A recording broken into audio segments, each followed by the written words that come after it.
এখন শ্রাবণ মাস চলছে।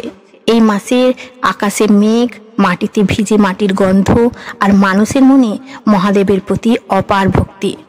তবে জানেন কি, এই পবিত্র শ্রাবণ মাসে এমন 5টি গোপন উপায় আছে যার মাধ্যমে আপনি ভগবান শিবকে খুশি করে আপনার ভাগ্য ও ভবিষ্যৎ দুই বদলে ফেলতে পারেন। কিন্তু এমন অনেক মানুষ আছেন যারা সেই উপায়গুলি জানেন না। কেউ শুধু মন্দিরে গিয়ে জল ঢালছেন, কেউ ব্রত রাখছেন, কিন্তু মন্ত্র, মনোভাব, নিষ্ঠা সঠিকভাবে না জানলে কি সত্যিই শিবকে সন্তুষ্ট করা সম্ভব? আজ আমি আপনাদের এমন এক অলৌকিক জ্ঞানের কথা বলবো যা বহু তপস্বীরা প্রয়োগ করে শিবের কৃপা লাভ করেছেন। ভিডিওর শেষে এমন একটি গোপন মন্ত্র জানাবো যা শুধু শ্রাবণ মাসে না, জীবনের যে কোনো বিপদের সময় আপনাকে তা রক্ষা করবে।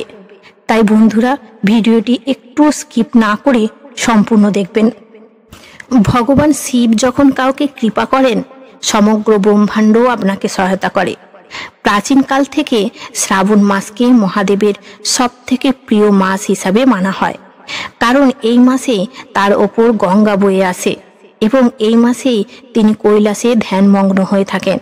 আর এই মাসেই তিনি ভক্তদের কাছাকাছি আসেন। মহাদেব শুধু বাহ্যিক পূজাতে সন্তুষ্ট হন না, তিনি দেখেন আপনার আন্তরিকতা, আপনার আত্মা থেকে বেরিয়ে আসা শ্রদ্ধা। তাই এই মাসে যদি ভাবেন মহাদেবকে জল ঢেলে তুষ্ট করা যাবে, তাহলে বলবো ভুল ভাবছেন। একজন প্রকৃত ভক্তের মধ্যে থাকে নির্ভেজাল ভালোবাসা, নির্লোভ চেতনা, আত্মসমর্পণ। আর সেই ভক্ত যদি এই 5টি কাজ করে, তাহলে মহাদেব নিজেই তার রক্ষক হয়ে ওঠেন। প্রথমত, আপনি যদি ভোরবেলা সূর্য ওঠার আগে উঠে ব্রহ্ম মুহূর্তে মহাদেবের নাম জপ করেন, তাহলে আপনার হতাশা, দুশ্চিন্তা থেকে মুক্তি পাবেন। বহু সাধুরা বলেন, ভোর 3টে থেকে 5টার মধ্যে যখন পৃথিবী শান্ত থাকে, তখন ভগবানের কৃপাও নেমে আসে পৃথিবীর বুকে। এই সময় শিবের নাম জপ করার তুলনাহীন। দ্বিতীয়ত, তবে শুধুমাত্র নাম জপ করলেই হবে না, নিজের দোষগুলিকে চিনে তার ত্যাগও করতে হবে।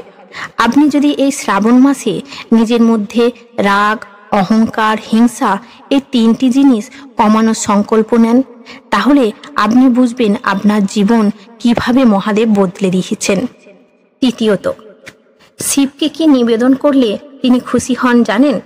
আপনি যদি নিষ্ঠার সাথে প্রতিদিন শিবলিঙ্গে জল ঢালেন এবং ওম নমঃ শিবায় মন্ত্রটি বারবার জপ করেন, তাহলে সেটা শুধু আপনাকে পাপ থেকে মুক্ত করবে না, আপনার ভাগ্যও বদলে দেবে।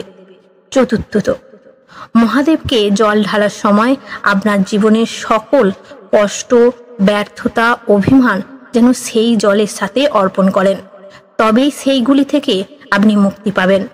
তবে মনে রাখবেন, শিব মানেই ত্যাগ। তাই এই শ্রাবণ মাসে একটি খারাপ অভ্যাস ত্যাগ করুন, যেমন অহেতুক রাগ করা, মিথ্যা বলা, অন্যের ক্ষতি করা। তাহলে দেখবেন আপনার জীবন মহাদেব একেবারে বদলে দিয়েছেন।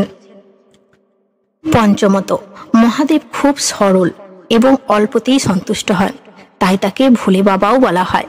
তাই তার পূজাতে কোনো রকম জাঁকজমকের প্রয়োজন নেই। একটি বেলপাতা, বিশুদ্ধ মন ও শান্ত হৃদয়ে ওম নমঃ শিবায় মন্ত্রটি উচ্চারণই যথেষ্ট। তবে বন্ধুরা, এই শ্রাবণ মাসে যদি কোনো অভাবী মানুষ, গরু, কুকুর বা যে কোনো প্রাণীকে আপনি কিছু খাবার বা কিছু প্রয়োজনীয় জিনিস দান করেন, তাহলেও মহাদেব আপনার উপর কৃপা করবেন, কারণ তিনি পঞ্চতন্ত্রের দেবতা।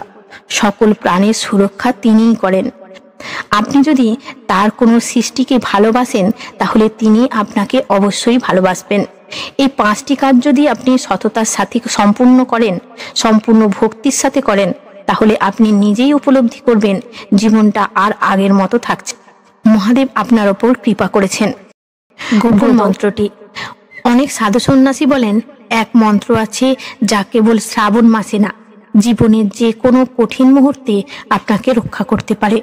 এই মন্ত্রটি যদি সকালে উঠে আপনি 11 বার জপ করেন তাহলে আপনার জীবনের সকল বাধা দুঃখ দূর হয়ে যাবে। মন্ত্রটি হলো ওম নমঃ শিবায় শান্তায় কারণত্রয় হে তবে নিবেদয়ামি চাত্মানাং তং গতি পরমেশ্বর। এর অর্থ হলো হে শিব, যিনি শান্ত ও 3টি কারণের স্থিতি, সৃষ্টি ও প্রলয়ের উৎস, আপনাকে প্রণাম জানাই। আমি নিজেকে আপনার চরণে সমর্পণ করছি।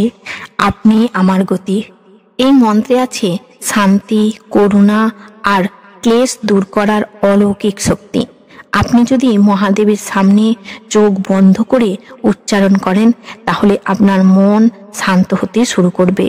কারণ শিব ধ্বংস করেন দুঃখ, কষ্ট আর অন্ধকারকে। ভক্তি মানে শুধু পূজা নয়, ভক্তি মানে নিজেকে বদলে ফেলা। শ্রাবণ মাসের পবিত্র দিন হলো আত্মবিশ্লেষণের সময়। আজকের ভিডিওটি যদি আপনার হৃদয় ছুঁয়ে যায় তাহলে সকালে উঠে ওম নমঃ শিবায় মন্ত্রটি অবশ্যই জপ করুন। দেখবেন আপনার জীবন পরিবর্তিত হতে শুরু করবে। এই ভিডিওটি শেয়ার করুন আপনার আপনজনেদের যারা জীবনে কষ্ট পাচ্ছেন, হতাশায় ভুগছেন। এই কথা সর্বদা মনে রাখবেন, মহাদেবের কৃপা ভাগ করলে কমে না, বরং বাড়ে। জয় মহাকাল, জয় শিবশম্ভু।